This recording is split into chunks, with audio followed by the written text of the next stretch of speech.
Mrs. Washington, I don't care where your son died. Rules are rules. The mailbox goes charcoal gray, or you lose the house.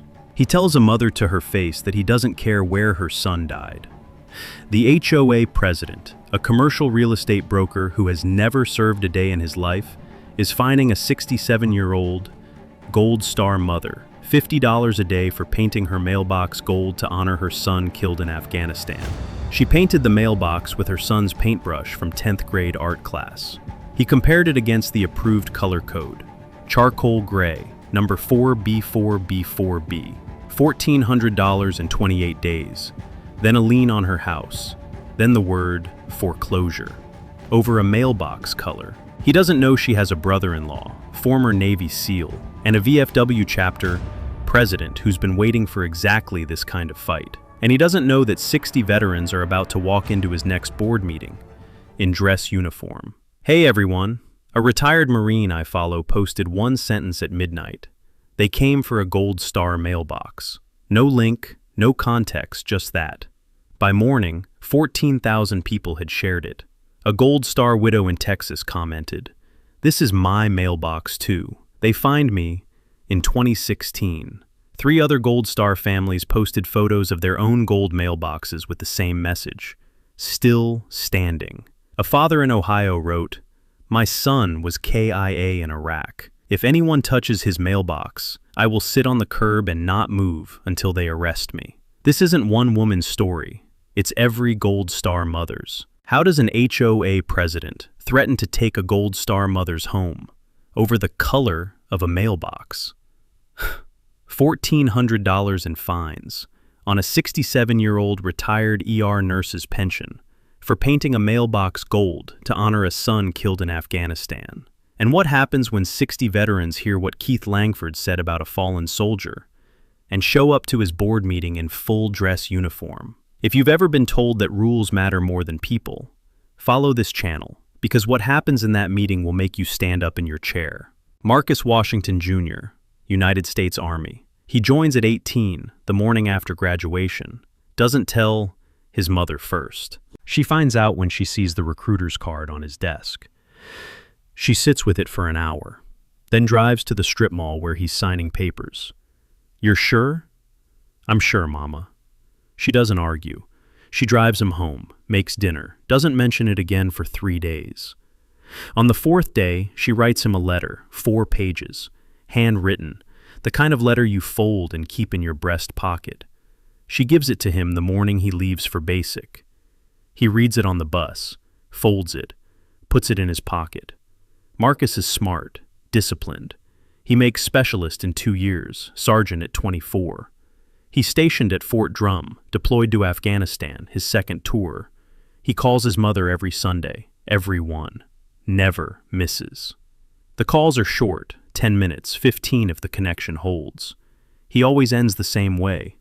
"I'll be home before fall, Mama." July 14th, 2019. Convoy outside Bagram.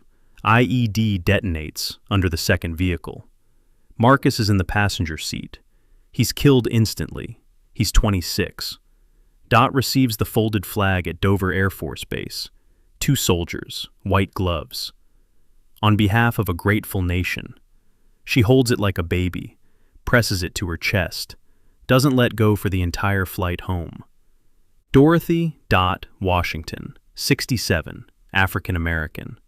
Born in rural Georgia, moved to North Carolina at 22. Emergency room nurse at the county hospital for 35 years. She's held dying children in the ER. She's told families their person didn't make it. She's cleaned blood off her shoes while eating a granola bar because her break was her lunch was her break. She does not cry in public.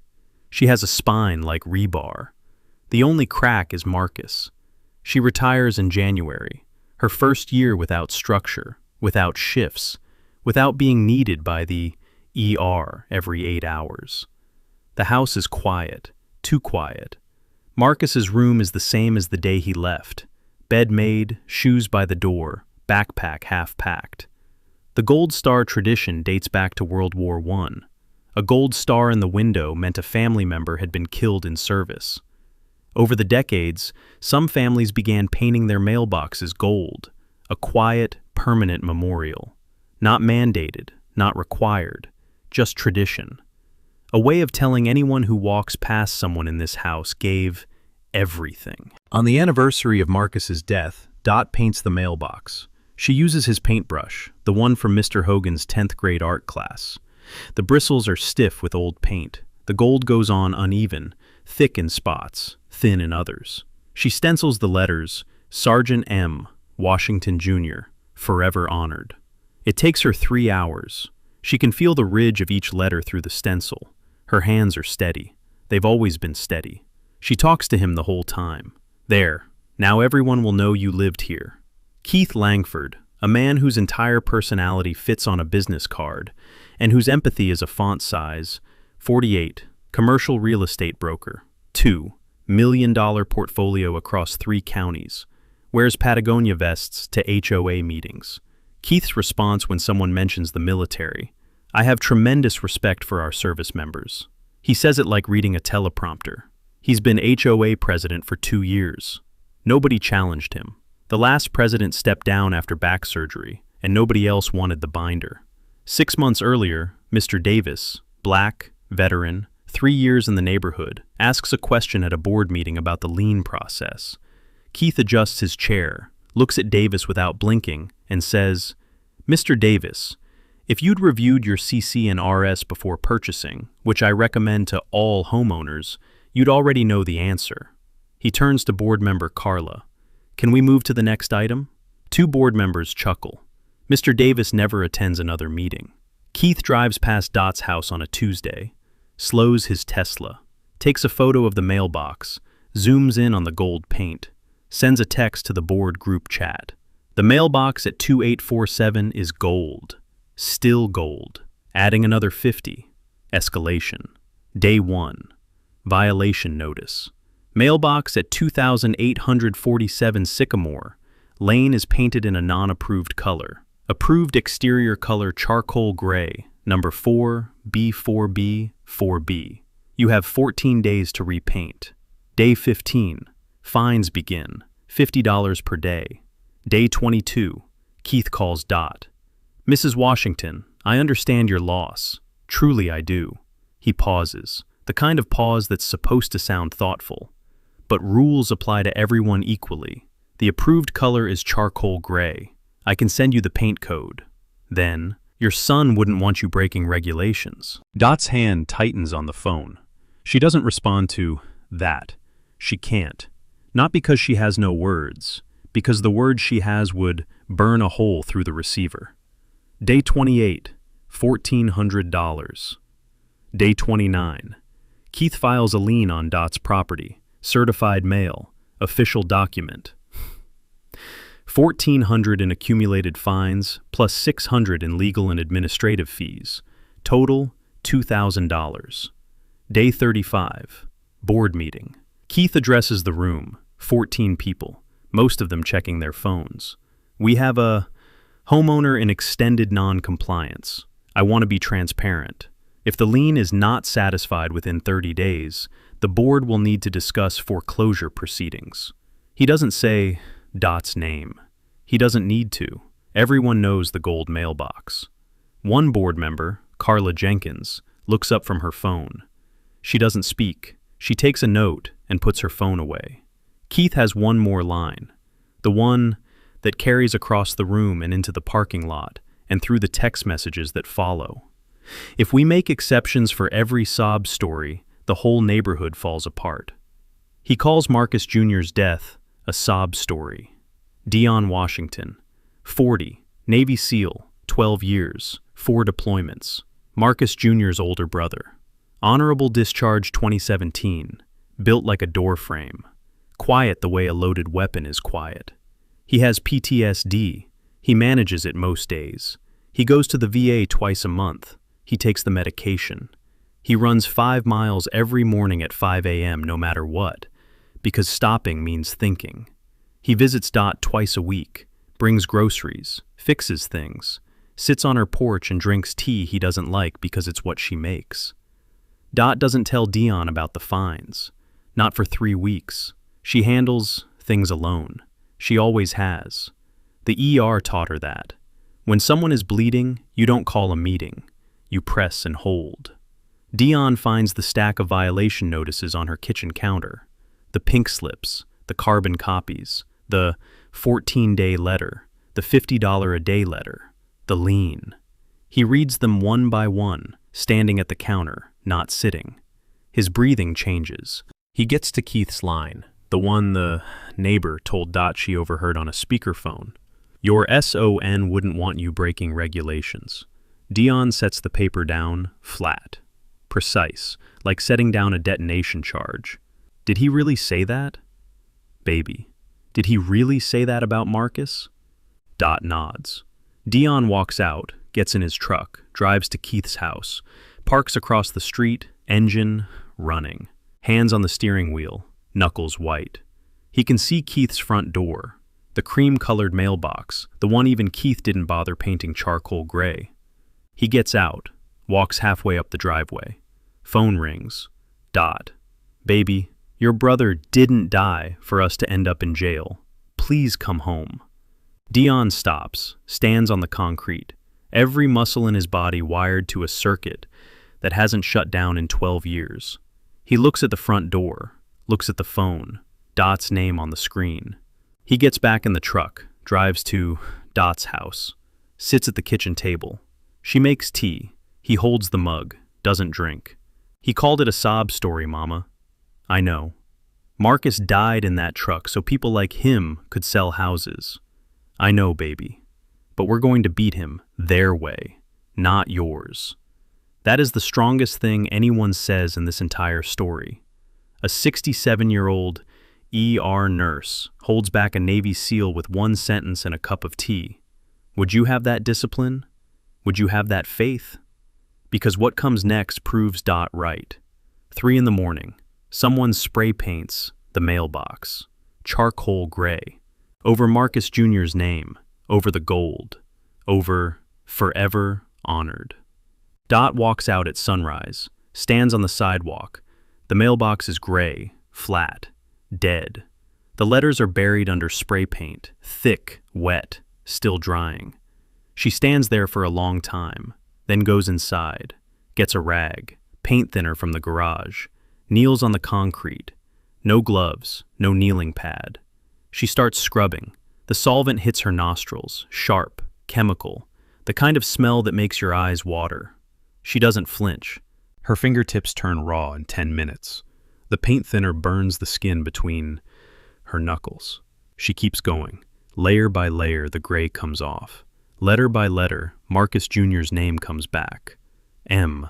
She scrubs. A-R-C-U-S. She doesn't cry. She is an ER nurse. She has told parents their child didn't survive. She has delivered a death notification while eating a protein bar because she hadn't eaten in 9 hours. She does not cry in front of anyone, but her hands are shaking. What would you do? If you walked outside and found your son's name buried under gray paint, put there in the dark, by someone who thought they were helping, would you scrub it off with your bare hands? Would you kneel on that concrete until your knees went numb and your fingertips bled? Dot doesn't think about it. She just starts. Keith posts on the HOA page at 7:12 a.m. The mailbox, at 2847, appears to have been repainted to an approved color. Thank you for your cooperation, Mrs. Washington. He thinks she did it herself. He's congratulating her for complying.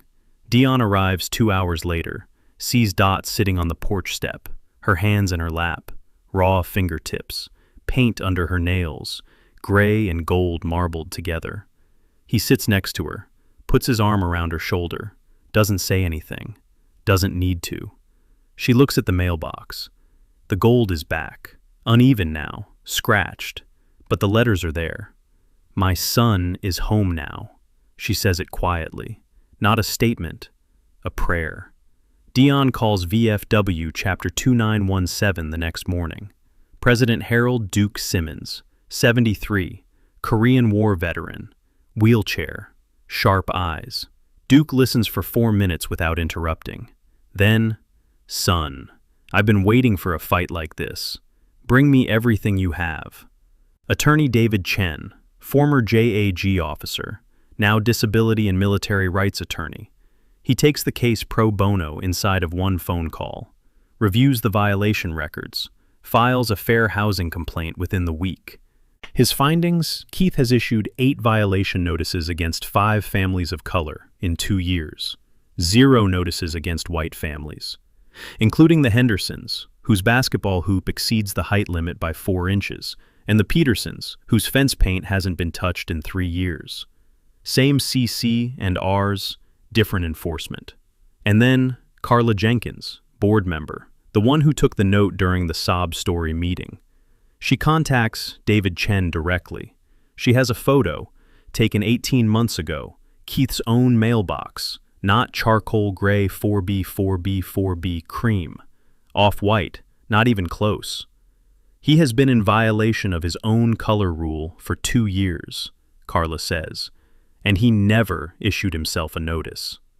Greg Morrison, white, Marine veteran, lives 3 houses from Dot. He's been watching the entire situation from his front window. He hasn't said anything. He hasn't signed anything. He hasn't knocked on Dot's door. Not my fight, he tells his wife. His wife. Greg, he told a mother that her dead son doesn't matter. The boy was 26. He was a soldier. How is this not your fight? Greg paints his mailbox gold that night. Doesn't tell anyone, doesn't post about it, just does it. Within 48 hours, 31 households paint their mailboxes gold. Some are military families, some are not. Some have never served anything but jury duty. They paint because it's right. Keith's response: email to all residents, 8:14 a.m. All gold mailboxes must be returned to approved charcoal gray, number 4B by Friday. Non-compliance will result in daily fines of $50 per household. 31 violation notices go out. Nobody repaints. Nobody pays. Nobody responds. Here's what Keith Langford doesn't know. He doesn't know David Chen has filed the fair housing complaint, every violation cross-referenced by race. He doesn't know Carla has the photo of his own cream-colored mailbox. He doesn't know Duke Simmons has been on the phone for 3 days, calling every VFW member within 50 miles. 60 have confirmed. Thursday night. Dress uniform. He doesn't know Greg Morrison, the Marine veteran Keith assumed was on his side, because Greg never spoke up, has been going door to door collecting signatures.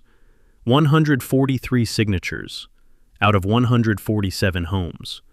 And the price Keith Langford is about to pay for calling a fallen soldier's memorial a sob story, I promise you, will be measured in something no spreadsheet can calculate. Thursday evening, HOA meeting room, folding chairs, fluorescent lights, standard attendance, 12 to 18 people. Tonight, 147 homeowners, 60 VFW members, standing against the back wall. Full dress uniform, medals, campaign ribbons, VFW caps, some in wheelchairs. Duke Simmons at the front, wheelchair locked, a folded flag on his lap. Keith stands at the podium.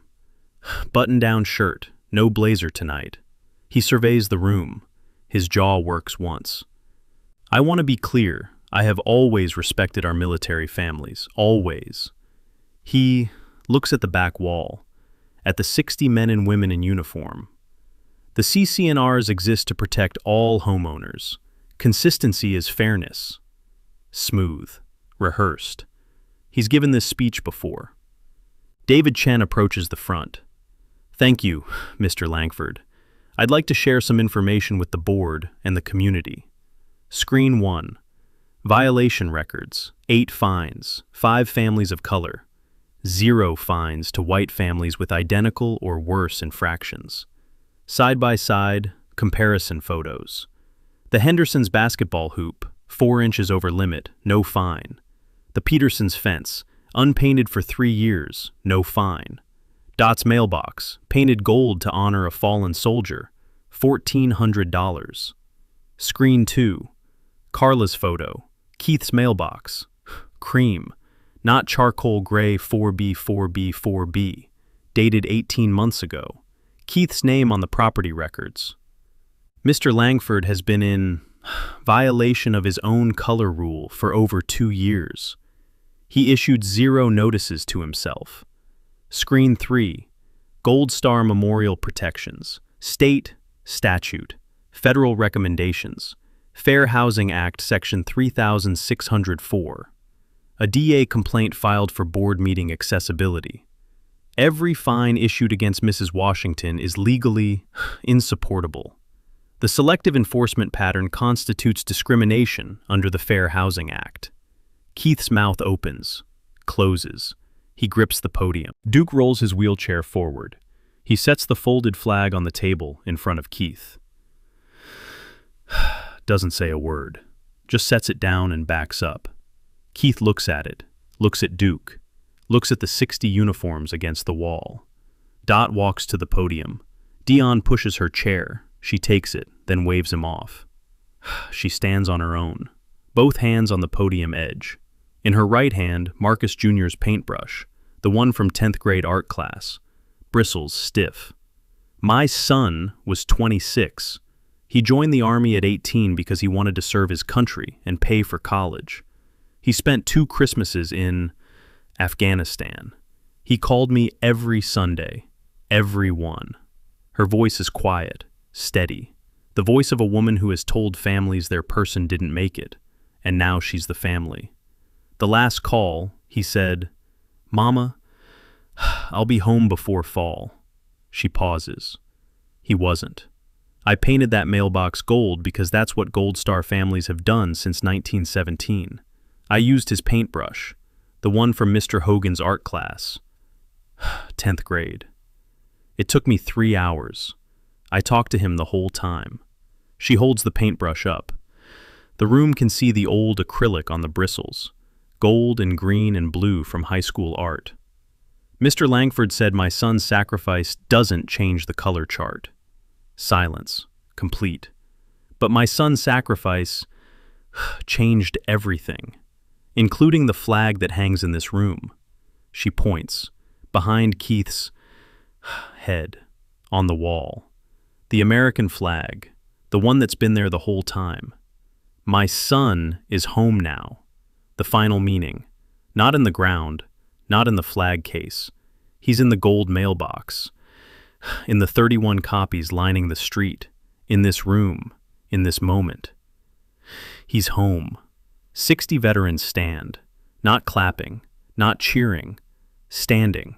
At attention. Duke salutes from his wheelchair. Greg Morrison, the Marine who said, "Not my fight," salutes too. Dion, standing by the wall, covers his face with one hand. His shoulders shake. Keith stands at the podium. The folded flag sits in front of him. The 60 uniforms fill his peripheral vision. He opens his mouth. I've always... Duke shakes his head. One motion. Slow. Keith stops. Closes his mouth. Picks up his folder. Pushes his chair back. Walks to the side door. No vote is taken. No vote is needed. He resigned before anyone had to ask. Keith resigns that night. The HOA withdraws the lien the following morning. All fines are refunded, $1,400 plus an $18,000 settlement for emotional distress and discriminatory enforcement. CC and RS amended. Memorial displays for fallen service members are permanently exempt from aesthetic review. David Chen's fair housing complaint advances to HUD review. Keith's real estate license comes under review. A fair housing violation is a career-ending finding for a licensed broker. He sells his house 3 months later. The new owners paint the mailbox gold. Tyler, Keith's son, the 19-year-old who played Valorant 14 hours a day, enrolls in community college in the fall. A small crack of light in a story about his father's darkness. Memorial Day. Dot wakes early, walks to the front yard. The mailbox stands where it's always stood. Fresh gold paint. The neighbors repainted it properly. No spray paint, a proper coat, a clear sealant. Marcus Jr.'s name, sharp and clean. Sergeant M. Washington Jr., forever honored. 31 mailboxes are still gold, some repainted annually. One family, not military, never served, keeps theirs gold because, as the father told Dot, it makes me think about what matters when I pull into the driveway. The street is renamed, Gold Star Lane. Small ceremony. Duke presents the plaque. Dot holds it, reads it, touches the lettering with her thumb. Dion pulls up that afternoon, parks, gets out, walks to the mailbox, touches it, runs, his hand along the stenciled letters, taps the top twice, a gesture he learned from someone who used to say, "Still here, brother. Still here, Marcus. Still here."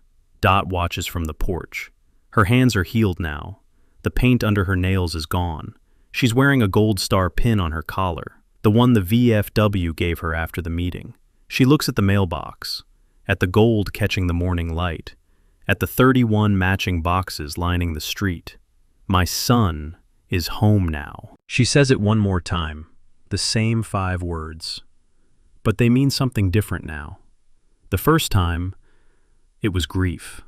The second time, it was defiance. This time, it's peace. Keith looked at that mailbox and saw the wrong shade of gray. 31. Neighbors looked at it and saw a reason to pick up a brush. 60 veterans looked at it and saw a brother they'd never met. And Dot, she looked at it every morning and saw the boy who called her every Sunday just to say he was okay. If this story moved you, do 3 things. Subscribe, because next week, an HOA is about to learn what happens when you give a $50 fine to a night shift nurse's car, and her 9-year-old daughter dials 911. The officer who responds, he's a veteran too, and what he tells that HOA president will be the most satisfying 11 words you hear all year. Comment if you're a Gold Star family, or if you know one. Tell their story in the comments. Let's make sure every mailbox on this channel is gold. And share this, because 31 people painted their mailboxes gold for a soldier they never met. That's not a HOA story. That's a love story.